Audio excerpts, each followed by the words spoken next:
이사야서 오늘 8장 9절로부터 15절까지 보겠습니다. 이사야서 8장 9절로부터 15절.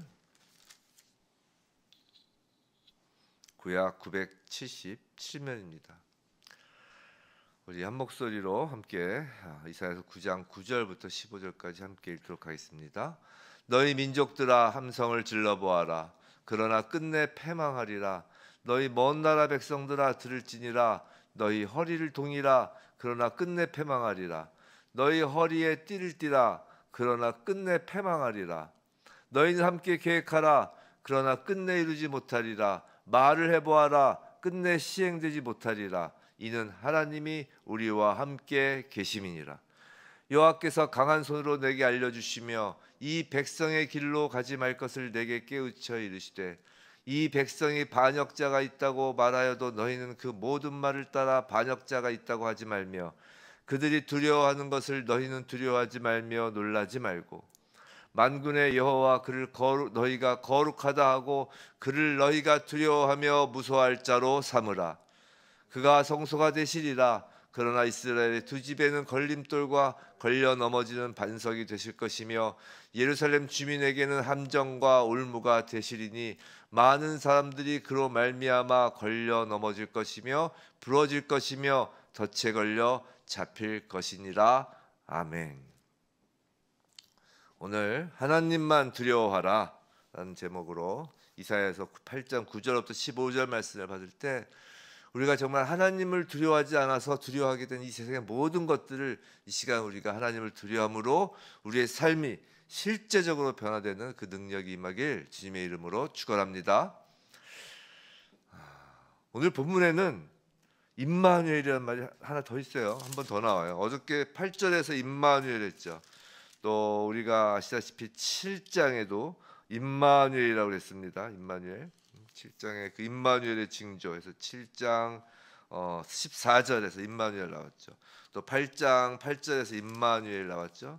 오늘 본문에서 임마누엘이 없는 것 같지만 원어에는 그 9장 10절 보면 우리와 함께 계심이라. 이것이 하나님이 우리와 함께 계심이라. 이것이 임마누엘이죠. 풋노트에 히브리어로 임마누엘로 되어 있다라고 적혀 있는 거예요.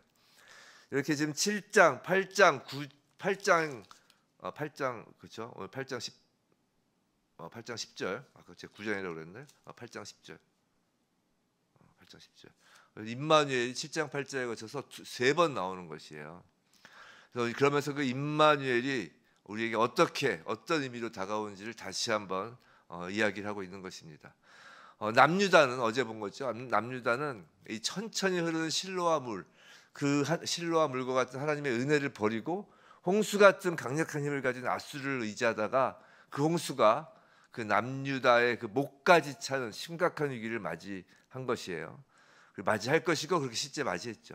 하지만 오늘 본문은 하나님이 그 임마누엘 되셔서 하나님의 백성을 보호하시는 것으로 이제 시작을 합니다. 그게 이제 9절 10절이에요. 9절 10절을 보면 하나님의 백성을 넘보는 이방 민족들의 궁극적인 패망에 대한 예언을 담고 있죠. 함성을 질러봐라. 여기 함성을 지르는 것, 또 허리를 동이는 것, 또 허리에 띠를 두르는 것, 함께 계획하는 것, 말을 하는 것. 지금 5가지를 지금 이야기를 하면서 그 이방 민족들이 취할 동작이 나오는 것이에요. 이것은 이제 유다를 침공해서 멸망시키기 위하여 취하는 군사적 행동들을 나타내는 표현들이에요. 그런데 하나님께서는 그 유다를 침공할 그 아수르, 그 이방 민족을 향해 끝내 패망하리라라고 지금 말씀하신다고요. 그것도 한 번이 아니고 9절에서 몇 번을 말씀하세요. 9절에서 패망하리라, 패망하리라, 패망하리라 끝내 3번 말씀하십니다. 3번. 3번 완전수죠. 확실히 패망할 거라는 선언이에요. 그 말씀대로 확실히 패망하죠. 사랑하는 성도 여러분, 이것이 성도와 악인, 교회와 세상의 궁극적인 모습이기도 해요. 성도와 악인, 교회와 세상, 이것의 궁극적인 모습이라는 것이에요. 현실적으로 볼 때 이 세상에서는 악인이 딱 득세하고 성도들이 공경에 처하는 것처럼 볼 때가 많습니다. 때로는 성도들은 악인들로 인해서 치명적인 위기를 만나기도 해요. 악인들은 성도들을 해하기 위하여 악한 계략과 각종 무기로 무장하고 노도와 같이 몰려오기도 합니다. 그럴 때면 성도들은 숨쉬기조차 버겁죠. 그러나 그것이 끝이 아니라는 것이에요. 이 세상의 현실이 그대로 영원히 이어지는 것이 아니라는 것입니다. 우주 만물의 주권자이신 하나님께서 마지막 날엔 성도들이 승리를 거두고 악인들은 멸망에 처하도록 하실 것이라는 것이에요. 성도는 아무리 힘들어도 그래서 믿음의 선한 싸움을 포기하지 않아야 합니다. 우리와 함께 하시는 하나님이 우리를 포기하지 않으시는데 우리가 포기할 수는 없기 때문이에요. 성도 여러분, 아수르 또 북방의 그 민족들, 그 남유다를 공격한 그 민족들은 이중적인 의미를 갖고 있어요. 정말 실제로 이 땅에서 성도들이 겪는 그 핍박과 환난입니다. 또 한편으로는 우리 마음 안에서 우리의 선함을 예수 그리스도를 믿어 이제 예수 그리스도를 닮아가는 하나님의 그 신성과 능력으로 빚어져가는 그 선함을 방해하는 그 악한 것들이 계속 내 마음을 다시 공격한다는 것이에요. 그 외부로부터도 공격되고 내 안에 있는 그 남아있는 그 악의 습성으로부터도 공격되는 것입니다. 성도 여러분, 육신에 연약하여 어쩔 수 없어요라는 것은 핑계에 불과한 것이에요. 우리에게 정말 성령이 임했다면 성령은 내 안에서 그 일을 하십니다. 하나님을 빚어가시는 거예요. 내 안에서 하나님의 모습을 빚어가시는 거예요. 성도 여러분, 구원은 예수 믿고 천국 가는 거 그걸로 끝이 아니라고요. 구원은 내 안에서 계속하여 성령님께서 선한 것으로 빚어가시는 거예요. 예수의 형상을 만들어 가시는 것입니다. 그래서 구원은 과정이에요. 그 가운데 내 안에 있는 그 악한 이전의 습성들이 남아있는 것입니다. 제가 자주 말씀드리죠. 3살 버릇 8까지 간다. 절대 그럴 수 없다고요. 예수 믿는 사람은 3살 버릇 8까지 간다는 그 속도를 믿으면 안 됩니다. 이전의 성격이 아주 불같았습니까? 예수 믿고도 이전 성격 못 버리면 그건 예수 믿는 게 이상한 거예요. 조금이라도 줄어들어야 되고 조금이라도 고쳐져야 하는 것입니다. 바뀌어야 되는 것이에요. 이전에 그 악한 습성들이 아수르처럼 몰려듭니다. 오히려 예수 믿으면 그래서 힘들어지는 것이에요. 다른 사람 핑계 댈 것이 없습니다. 하지만 포기하지 말라는 것이에요. 반드시 하나님께서 그 악한 것을, 하나님을 닮아가는 것을 방해하는 그 모든 것을 패망시킨다는 것입니다. 자, 11절에서 13절을 보면 그럼 우리가 어떻게 그 하나님만을 의지하며 나아갈 수 있을까? 11절에서 13절을 보면 하나님께서 백성들에게 오직 하나님만을 두려워하라고 지금 말씀하고 계세요. 13절에서 특히 그렇죠. 여호와 그를 너희가 거룩하다 하고 거룩하신 분은 오직 여호와 하나님뿐이십니다. 그리고 그를 즉 여호와를 너희가 두려워하며 무서워할 자로 삼으라 라고 하신다고요. 생각해 보세요. 남유다가 왜 아수르를 의지하였을까요? 생각해 보세요. 왜 우리의 마음이 여전히 세상을 향하고 악한 과거의 습성에 의지하고 있을까요? 그건 남유다가 아람과 북이스라엘 동맹군을 두려워했기 때문이에요. 사실 유다는 북이스라엘만 상대하는 것도 벅찼습니다. 그런데 북이스라엘보다 월등히 강한 아람이 북이스라엘과 동맹을 맺고 유다를 침공하여 온다고 하니 두렵지 않을 수 없었던 것이에요. 그런데 12절을 보시면 우린 두려움이 어떻게 전염되는지를 볼 수 있어요. 우리 마음속에서도 두려움이 어떻게 전염되는지를 이 12절이 가르쳐 주십니다. 12절에서 자, 분명히 보시면 지금 반역자에 대한 이야기가 나와요. 분명히 남유다에는 반역자가 있었을 거예요. 북이스라엘과 아람과 함께 음모를 꾸미는 반역자가 있었을 것입니다. 그런데 반역자가 실제로 있느냐 없느냐가 중요한 것이 지금 아니라는 거예요. 12절은 지금 반역자를 색출하라고 하지 않잖아요. 응? 지금 뭐라고 그래요? 이 백성이 반역자가 있다고 말하여도 너희는, 즉 이사야에게 지금 말하는 것이죠. 이사야를 따르는 그 남은 자가 될 그 이사야에 따르는 자들, 너희는 그 모든 말을 따라 반역자가 있다고 하지 말라는 것이에요. 따라 말하지 말라는 것이에요. 즉 반역자가 실제로 있는지 아닌지가 중요한 것이 아니라 두려움이 전염되는 것이 더 문제라는 것이에요.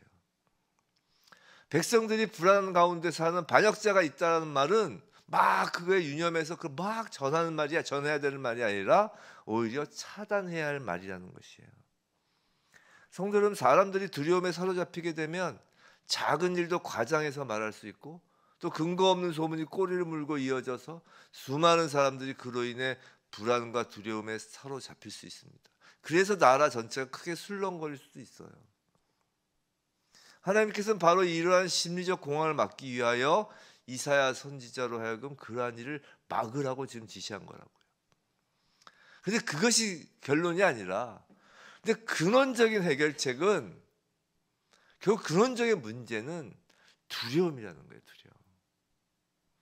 그래서 그 근원적인 해결책, 두려움에 대한 근원적인 해결책은 13절 하나님을 두려워하고 무서워할 자로 삼으라는 것이에요. 혼란의 시작은 눈에 보이는 세상의 여러 가지 힘들을 두려워하면서 혼란이 시작되는 것이에요. 혼란의 시작은 그 반역자가 혼란의 시작이 아니에요. 다른 힘들을 두려워하면서 혼란이 시작되는 것입니다. 명심해야 합니다. 하나님을 두려워할 때에만 성도는 세상을 두려워하지 않고 세상에 대하여 담대할 수 있는 것이에요. 하나님을 경외하라. 그건 단순히 하나님을 경외해야지 이 정도의 그 내용이 아니라 실제 우리의 삶에서 매우 실천적인 거라고요. 하나님을 실천적으로 두려워해야 우리는 세상에서 두려워하지 않을 수 있는 것이에요. 그래야 하나님 앞에 무릎 꿇은 그 무릎으로 세상에 꿇지 않을 수 있는 것입니다. 하나님 앞에 손 모아 기도한 그 손으로 사람들에게 빌지 않을 수 있는 것이에요. 하나님을 두려워해야. 그래서 예수님도 몸은 죽여도 영혼은 능히 죽이지 못한 자들을 두려워하지 말고 오직 몸과 영혼을 능히 지옥에 멸할 수 있는 일을 두려워하라고 하셨잖아요. 무릇 성도란 세상에 존재하는 크고 작은 위협으로 좌지우지되는 삶이 아니라고요. 살아도 주를 위해 살고 죽어도 주를 위해 죽는 당당한 삶을 사는 자들이 성도라고요. 하나님만을 두려워할 때 반역자가 있다라는 그 소문이 참이든 진짜 그냥 헛된 소문이든 그 반역자가 있다는 그 말들이 아무런 의미도 없게 된다는 것이에요. 하나님만을 두려워할 때. 14절 15절 하나님만을 두려워하는 자에게는 하나님께서 성소가 되시고 피할 곳이 되신다고 지금 말씀하세요. 하지만 하나님을 두려워하지 않고 세상을 두려워하는 자들은 하나님이 그들의 걸림돌과 함정이 되신다고 지금 말씀하신다고요. 지금 여기서 14절에서 이스라엘의 두 집은 이제 유다와 북이스라엘을 의미하는 것이죠. 유다와 북이스라엘은 다 같이 하나님의 백성이었어요 원래. 그러나 북이스라엘은 하나님의 언약이 있는 다윗 왕가를 배신하였고 또 하나님을 배신하고 우상 숭배의 길로 나아갔죠. 뭐 남유다도 조금 낫긴 하지만 특히 야하스 시대에 이르러서는 거의 하나님을 잊고 살았습니다. 이들은 스스로를 하나님의 백성이라고 하였지만 하나님과 상관없는 자로 살아갔던 것이에요. 북이스라엘과 유다 스스로는 하나님의 백성이라고 생각하였지만 실제로는 하나님을 배반하고 세상을 두려워하며 세상을 따라 사는 자들에게 따라 사는 자들이었다고. 세상을 따라 사는 자들, 그 자들에게 하나님께서 친히 걸림돌과 함정이 되어서 그들로 하여금 멸망에 이르게 하실 것임을 지금 선언하시는 거라고요. 다른 곳이 아니라 북이스라엘과 남유다, 하나님의 백성들에게. 그런데 이러한 사실을 구약 시대에만 적용되는 일이 아니에요. 신약 시대는 오늘에도 마찬가지라는 것이에요. 지금 임마누엘에 대해 이야기하는 것입니다. 하나님은 구원의 반석이세요. 동시에 하나님은 걸림돌과 걸려 넘어지는 반석도 되신다고요. 하나님이 함께 하신다는 건 그 두 의미를 다 갖고 있다고요.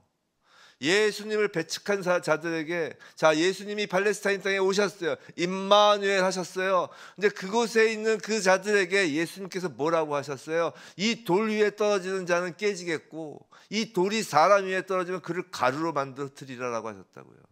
그 팔레스타인 지역에 있었던 그 유대인들에게 하신 말씀이라고요. 임마누엘 하신 예수께서. 성도 여러분, 여러분은 하나님께서, 예수 그리스도께서 어떠한 반석이 되기를 원하시나요? 피할 바위와 구원의 반석이 되기를 원하시나요? 아니면 걸림돌과 걸려 넘어지는 반석이기를 원하시나요?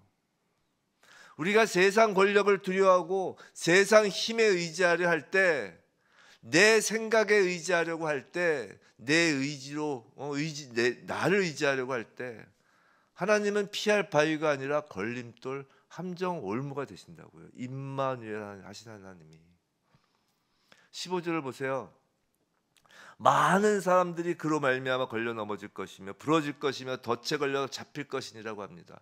여기서 많은 사람을 원어 그대로 직역하면 그냥 많은 사람이 아니에요. 그들 가운데 많은 사람들이라고요.